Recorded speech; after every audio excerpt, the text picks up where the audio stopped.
Assalamualaikum warahmatullahi wabarakatuh. Nama saya Sulistiana. Saya mahasiswa Universitas Islam Negeri Raden Patah Palembang, Fakultas Usuluddin dan Pemikiran Islam, Prodi Ilmu Al-Quran dan Tafsir 2017 dengan NIM 1730304111. Selanjutnya yaitu, marilah kita memanjatkan puja dan puji syukur atas kehadiran Allah Subhanahu wa Ta'ala karena berkat rahmat, hidayah, dan inayahnya sehingga kita masih bisa melakukan aktivitas kita seperti biasanya. Salawat berserta salam tak lupa kita curahkan kepada junjungan Nabi besar kita, Nabi Muhammad SAW. Selanjutnya yaitu, video ini saya buat untuk memenuhi mata kuliah UAS isu-isu kontemporer. Dan buat teman-teman yang sudah berantusias membantu saya dalam pengeditan video ini, saya mengucapkan banyak terima kasih. Dan buat teman-teman yang lain, selamat mendengarkan. Assalamualaikum warahmatullahi wabarakatuh. Nama saya Sulistiana. Saya mahasiswa Universitas Islam Negeri Raden Patah Palembang, Fakultas Usuluddin dan Pemikiran Islam, Prodi Ilmu Al-Quran dan Tafsir 2017 dengan NIM 1730304111. Di sini saya akan menjelaskan poin-poin terpenting dari pemikiran hermeneutik Hasan Hanafi. Terlebih dahulu di sini saya akan menjelaskan biografi Hasan Hanafi. Hasan Hanafi ini lahir pada tanggal 13 Februari 1935 di Kairo. Dan Hasan Hanafi ini merupakan seorang pemikir hukum Islam dan seorang profesor filsafat terkemuka di Mesir yang menguasai 3 bahasa sekaligus, yaitu bahasa Arab, bahasa Prancis, dan bahasa Inggris. Hasan Hanafi ini juga merupakan seorang pemikir muslim yang radikal dan kritis baik terhadap gerakan Islam maupun gerakan Barat yang mencoba mendominasi Islam. Oleh karena itu, Hasan Hanafi berusaha merekonstruksi pemikiran Islam ke arah yang dapat membebaskan umat Islam dari segala bentuk penindasan. Hal inilah yang melatar belakangi Hasan Hanafi dalam penafsiran Al-Qur'annya. Kembali lagi ke pengertian hermeneutik. Hermeneutik secara harfiah artinya yaitu tafsir. Sedangkan secara etimologi, hermeneutik diambil dari bahasa Yunani, yaitu hermeneunian yang berarti menafsirkan. Jadi hermeneutik itu adalah pentafsiran.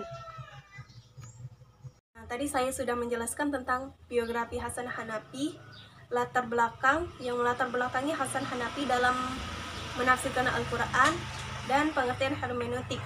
Sekarang saya akan menjelaskan tentang sistematik hermeneutik Hasan Hanafi. Di sini Hasan Hanafi mensyaratkan beberapa langkah-langkah sistematik hermeneutik. Yang pertama yaitu merumuskan sosial politik. Bagi Hasan Hanafi, seorang penafsir bukanlah orang yang netral, karena ia hidup di dalam lingkungan peristiwa di suatu negara, termasuk berbagai krisis di dalamnya. Oleh sebab itu, ia harus menempatkan diri pada kelompok yang tertindas dan minoritas. Dengan begitu, seorang penafsir diharapkan menjadi reformis aktor sosial dan revolusioner. Yang kedua yaitu mencari sesuatu. Bagi Hasan Hanafi, seorang mufasir semestinya sudah mempunyai tema tertentu yang ingin ia ketahui sebelum memulai penafsiran. Dengan kata lain, kegiatan interpretasi tidak lain bertujuan untuk mencari sebuah solusi atau suatu masalah. Yang ketiga yaitu mensinopsis ayat-ayat yang terkait dengan tema-tema tertentu.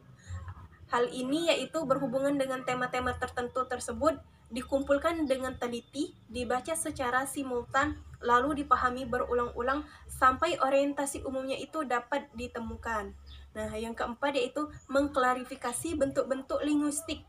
Sebab melalui analisis linguistik orientasi suatu makna dapat diketahui. Yang kelima yaitu membangun struktur yang ideal. Setelah orientasi makna didapatkan, penafsiran berusaha membangun suatu struktur, berangkat dari makna menuju suatu objek. Yang keenam yaitu menganalisis situasi faktual. Maksudnya di sini yaitu menghubungkan dengan situasi nyata.